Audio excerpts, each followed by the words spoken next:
Hello students, आपका बहुत बहुत स्वागत है आपके अपने चैनल द ट्यूशन सेंटर पर।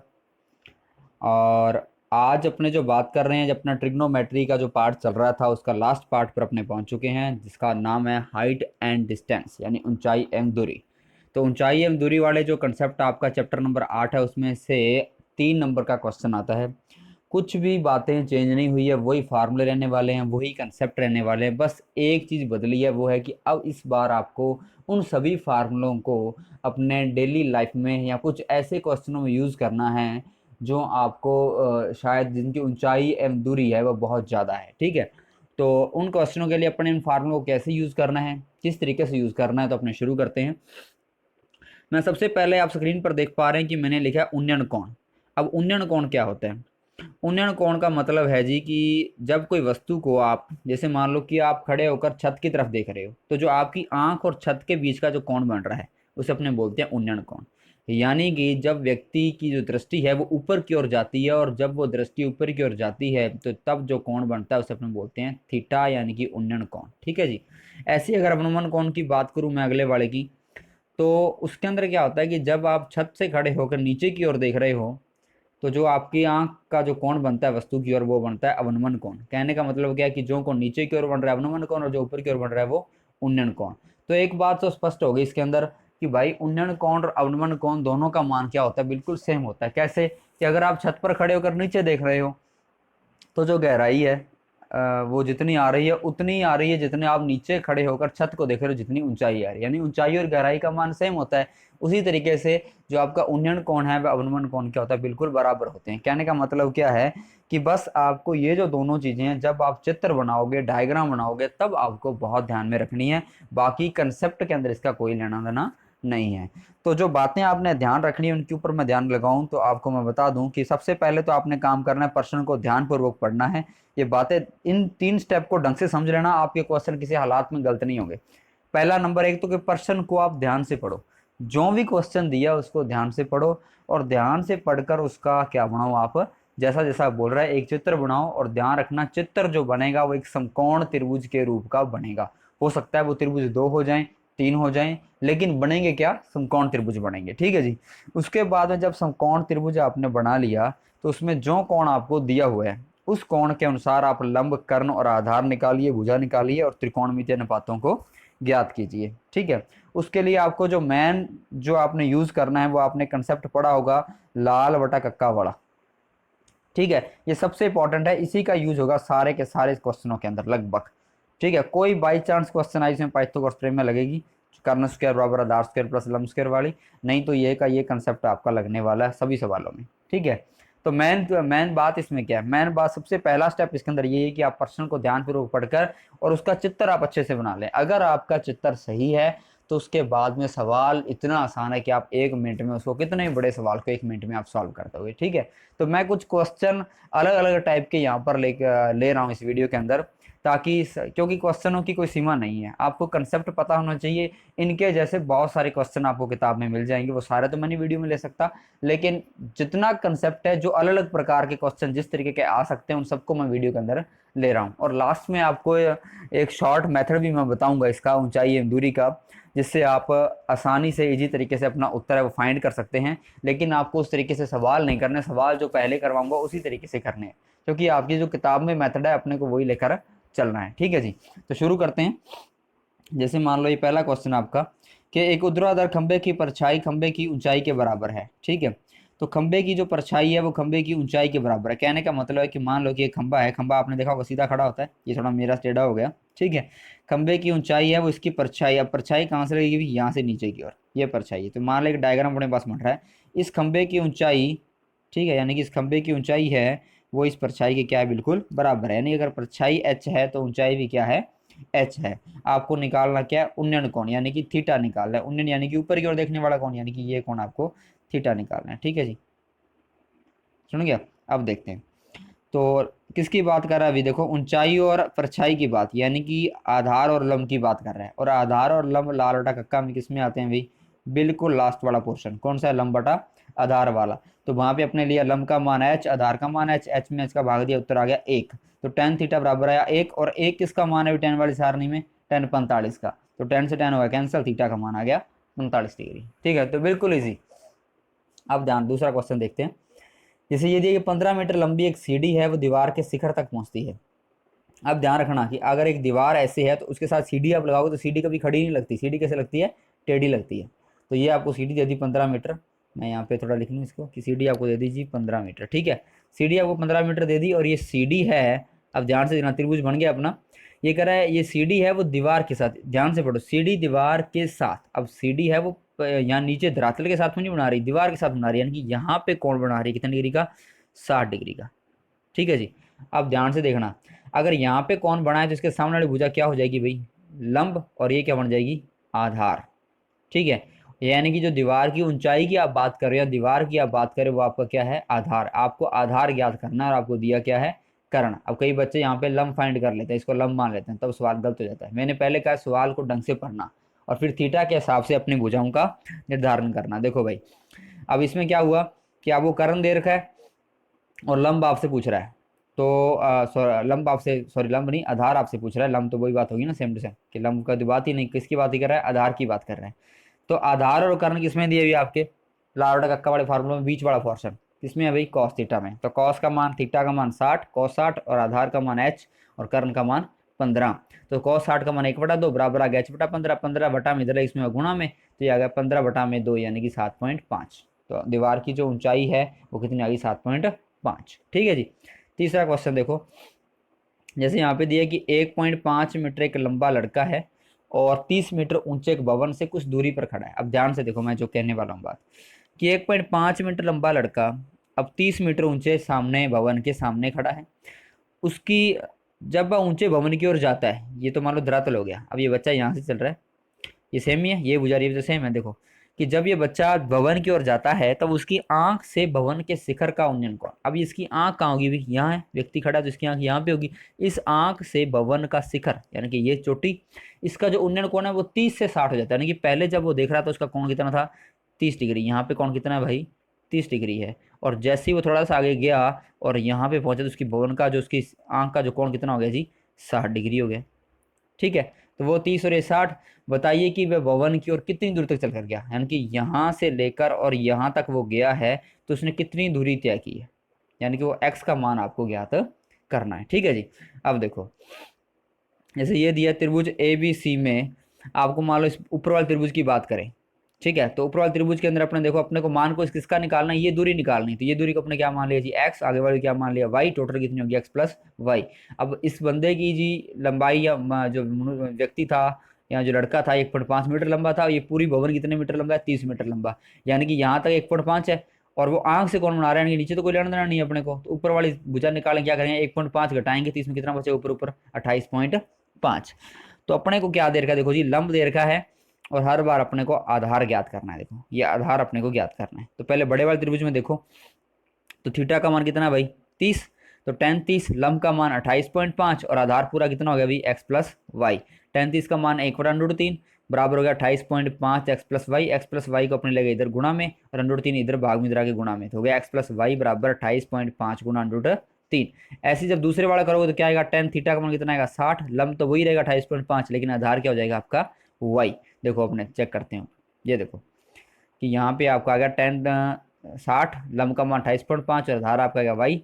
tan 60 का मान √3 बराबर 28.5 बटा वाई, और वाई बराबर आ गया 28.5 बटा √3, यानी कि 28.5 बटा √3, बटा में √3 है और गुणा में अपने क्या करेंगे, √3 गुणा ऊपर, √3 गुणा नीचे, यानी कि 28.5 √3 ऊपर आ गया और √3 गुणा कितनी होगी नीचे, 3।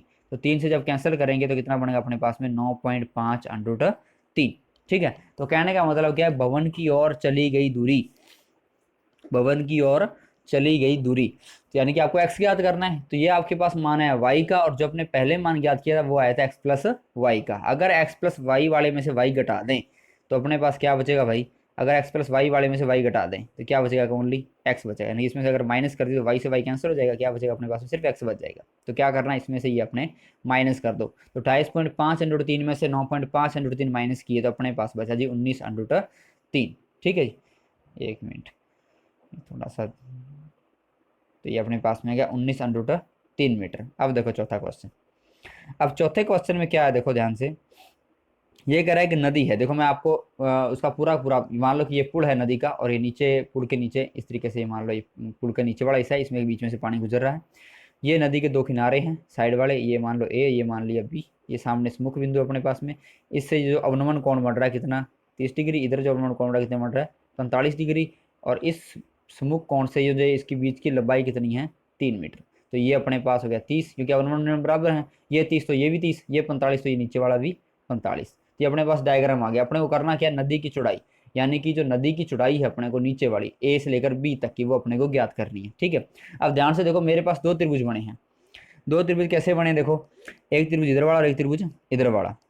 अगर मैं ए बी मेरे को निकालना, अगर मैं ए बी को दो पार्टों में डिवाइड कर लूँ कि ए बी बराबर हो गया A D plus D B, यानी कि A D plus D B. तो ए डी ये रहा और डी बी ये रहा। कहने का मतलब क्या है कि ए डी अगर मेरे को ज्ञात हो जाए और डी बी अगर मेरे को ज्ञात हो जाए, तो मैं ए बी पूरा पूरा ज्ञात कर सकता हूँ। तो क्या करेंगे भाई, ए डी की वैल्यू देखो कौन से त्रिभुज से निकलेगी, पहले वाले से, और डीवी की वैल्यू दूसरे वाले से। तो पहले अपने पहले वाले में मान रखो, तो क्या दिया, लंब अपने को दिया 3 और आधार अपने को ज्ञात करना है। तो लंब और आधार किसमें, tan थीटा में, थीटा का मान कितना है 30।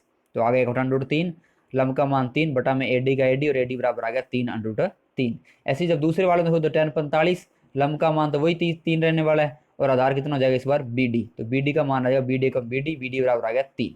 ठीक है, तो कहने का मतलब क्या है कि ए डी आपके पास 3/3 और बी डी आपके पास में आएगा 3। आप दोनों को जोड़ दो तो आपका क्या आ जाएगा, नदी की चौड़ाई। ठीक है जी, समझे बात, यानी कि सवालों का कंसेप्ट वही रह रहा है, बस फर्क कितना है कि सवाल का डायग्राम आपको समझ में आना चाहिए। जैसे मान लो ये क्वेश्चन है थोड़ा सा अलग प्रकार का है। ये कह रहा है कि एक समतल जमीन पर 1.5 मीटर लंबे छात्र के छाया की लंबाई 1 मीटर है। 1.5 मीटर लंबा कोई छात्र है, उसकी छाया की लंबाई कितनी है, 1 मीटर। तो लंब और आधार की बात कर रहा है, तो यहाँ आपने फॉर्मूला लगा दिया tan थीटा, लंब बटा आधार, लंब का मान 1.5, आधार का मान 1, एक का बाद में फर्क नहीं पड़ेगा, तो tan थीटा बराबर आ गया 1.5 मीटर। अब यहाँ देखो, ये कह रहा है उसी समय एक मीनार की छाया की लंबाई 5 मीटर है। मीनार की छाया की लंबाई 5 है और अपने को मीनार की ऊंचाई याद करनी है। लंब और आधार की बात फिर कर रहा है, तो फिर रख दो मान लंब और आधार का। तो लंब का मान h और आधार का मान 5, तो h/5 हो गया। तो देखो tan थीटा बराबर, दोनों को अपने बराबर रख दिया, तो h/5 बराबर आ गया 1.5। तो h बराबर आ गया जी 5 बटा में इधर आके गुणा में, तो 1.5 गुणा में 5 हो गया 7.5 मीटर। तो ऊंचाई अपने पास में आ गई 7.5 मीटर। ठीक है जी, उसके बाद में आ गया कि एक मीनार के आधार से 9 मीटर व 25 मीटर दूरी पर एक ही रेखा पर स्थित दो बिंदुओं से देखने पर मीनार के शिखर का उन्नयन कोण परस्पर पूरक है, मीनार की ऊंचाई ज्ञात करो। ठीक है, तो कहने का मतलब क्या है कि मान लो कि ये आपको त्रिभुज दिया है, त्रिभुज ए बी सी।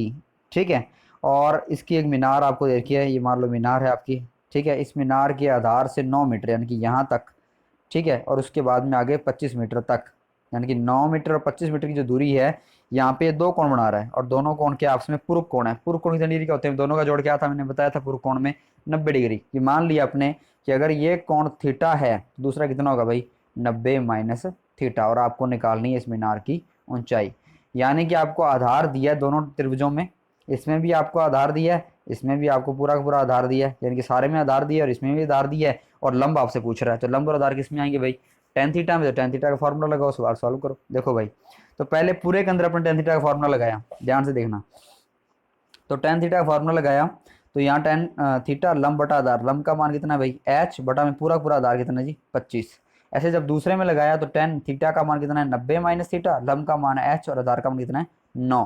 तो tan 90 माइनस क्या होता है cot थीटा, बराबर आ गया h/9। अब अपने जानते हैं tan थीटा और cot थीटा गुणा कितनी होती है भाई, 1। क्यों, क्योंकि cot का मान क्या होता है 1/10, और 10 की जब गुणा करेंगे इससे तो 10 से 10 क्या हो जाएगा, कैंसिल, क्या बचेगा अपने पास में 1। अब देखो ध्यान से, यहाँ पे जो मैं नीचे मेंशन कर रखा है, तो दोनों की गुणा कर दी, तो h/25 और h/9 की गुणा हुई, तो आ गया h²/225, और h² बराबर आ गया 225 एकम 225, इधर बटा वाला इधर गुणा में ले, तो स्क्वायर हटाई क्या लग जाएगा ऊपर अंडर रूट, तो यहाँ आ गया अंडर रूट 225 कितना आएगा 15 मीटर, यानी h का मान आ गया 15 मीटर। तो कहने का मतलब क्या है कि अपने पास ऊंचाई आ गई 15 मीटर। तो हो सकता है किसी सवाल में ऐसा भी हो कि आपको यहाँ पे मान ना दे, जैसे मान लो कि मैं बात करूँ कि ये आपको दे दे x और ये आपको पूरा दे दे y, और आपको कह दे h ज्ञात करो, तो क्या करोगे भाई।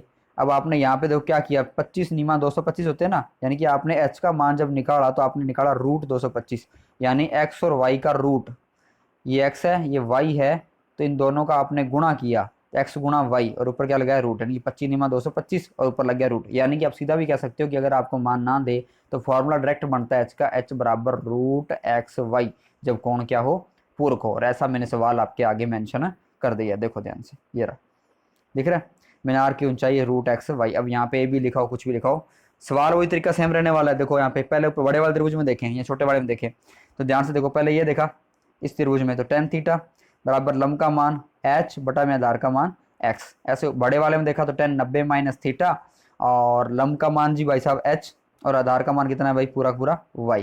तो 10 90 माइनस कोट हो गया, वही कोट और 10 की गुणा करेंगे तो कितना हो जाएगा, एक बराबर यहाँ पे एच बटा एक्स और एच बटा वाई की गुणा, यानी कि एच बटा एक्स गुणा एच बटा वाई। तो एक्स वाई बटा में हो गया, इधर रहेगा इसमें हो गया गुणा में, तो ये आ गया एक्स वाई बराबर एच और एच की गुणा एच स्क्र और स्क्र टाइम ऊपर क्या लग जाएगा अंडर रूट, ये आपका क्या रूट एच एक्स वाई। ठीक है जी, तो ये आपके पूरे के पूरे तरीके क्या हो गए, कंप्लीट हो गए। अब मैं बात करता हूँ आपका जो शॉर्ट मेथड है। क्वेश्चन मैंने हर तरीके का क्वेश्चन यहाँ पे मेंशन कर दिया है। अब एक शॉर्ट फार्मूला है, इस शॉर्ट फार्मूले का यूज आप क्वेश्चन में नहीं करोगे, बस इसका यूज मैं आपको इसलिए बता रहा हूँ ताकि आपको आसानी से पता लग जाए कि हमारा आंसर वास्तव में आने वाला क्या है।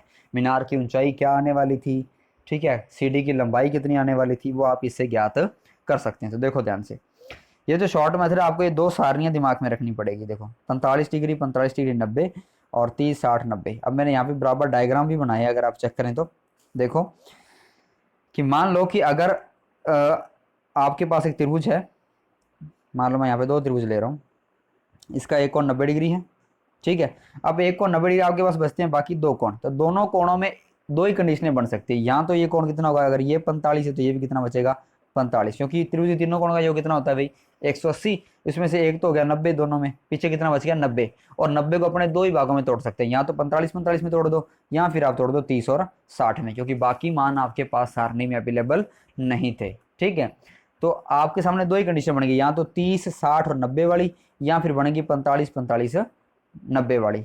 तो दोनों कंडीशनों के अंदर आप इस ट्रिक को यूज करोगे। अब ये ट्रिक निकली कैसे, बनी कैसे, आपको वहां पर नहीं जाना। अगर किसी बच्चे को इच्छा होगी तो मेरे को बता दें, मैं उसको पूरा पूरा एक्सप्लेन दे दूंगा कि ये ट्रिक कैसे लेके आए, लेकिन इस ट्रिक का यूज कैसे करना ये आप ध्यान में रख लेना। काफी ईजी, आप इसको लर्न भी रख सकते हो। देखो ध्यान से, तो मान लो कि मेरे को ये दो मैंने उदाहरण लिए, एग्जाम्पल लिए हैं। यहाँ पे त्रिभुज है, ये कोण 90 है, ये 30 है, ये कितना है 60। अब 30 के सामने वाली भुजा का अनुपात 1, 60 के सामने वाली का √3 और 90 के सामने वाली का 2। अब मान लो मैं बात करूं कि भाई अगर आपने को ऐसा दे दिया कि ए बी भुजा है 10, जैसे मान लो नीचे मैंने दिखा रखा है कि ए बी भुजा जी 10, अगर ये 10 है तो इसका दुगुना कितना होगा यहाँ पे 20, यानी कि ए सी कितनी हो जाएगी 20, और 10 की गुणा √3 से करेंगे तो ये कितनी आ जाएगी √3। यानी कि आपको एक अनुपात वाली भुजा पहले याद करनी है। अब मान लो कि अगर आपको ये दिया ये नहीं दिया तो क्या करोगे, 20 दिया है और आपको ये निकालना तो क्या करोगे, अनुपाती की, और वही अगर दुगुना 20 है तो आधा कितना होगा, आधा कर दो कितना आ जाएगा 10। तो आप ऐसे सारी भुजाएं निकाल सकते हो। ऐसे इसमें देखो कि अगर मान लो 20 से आपको दे दी 10, अगर एक अनुपात वाली 10 तो ये भी कितनी है भाई, ये भी 10 ही होगी, और ये कितनी होगी 10 से इंटू √2, यानी कितना आएगा 10√2। तो तीनों भुजाएं अपनी ज्ञात होगी। तो इससे आप मीनार की ऊंचाई ज्ञात कर सकते हैं, सीढ़ी की लंबाई ज्ञात कर सकते हैं। ठीक है, ये मैंने शॉर्ट तरीके बताए हैं आपको, ठीक है, सॉल्व करने के। ये आपको सवाल में नहीं करना, सिर्फ जिन बच्चों को आंसर में डाउट लग रहा है कि भाई काफी अंडर वाला कमान चला गया, पता नहीं हमारा आंसर सही है, पता नहीं हमारा आंसर गलत है, तो वो बच्चा इस तरीके से अपने आंसर को चेक कर सकता है। ठीक है जी, तो आज के लिए इतना ही। ये आपका ट्रिग्नोमेट्री का जितना चैप्टर है वो सारा का सारा कंप्लीट हो गया। टोटल कंसेप्ट अपने कर लिए हैं, हर तरीके के क्वेश्चन को अपने कर लिया है। अगर फिर भी आपको किसी प्रकार की कोई समस्या हो, कोई भी डाउट हो, तो कमेंट बॉक्स में कमेंट करें।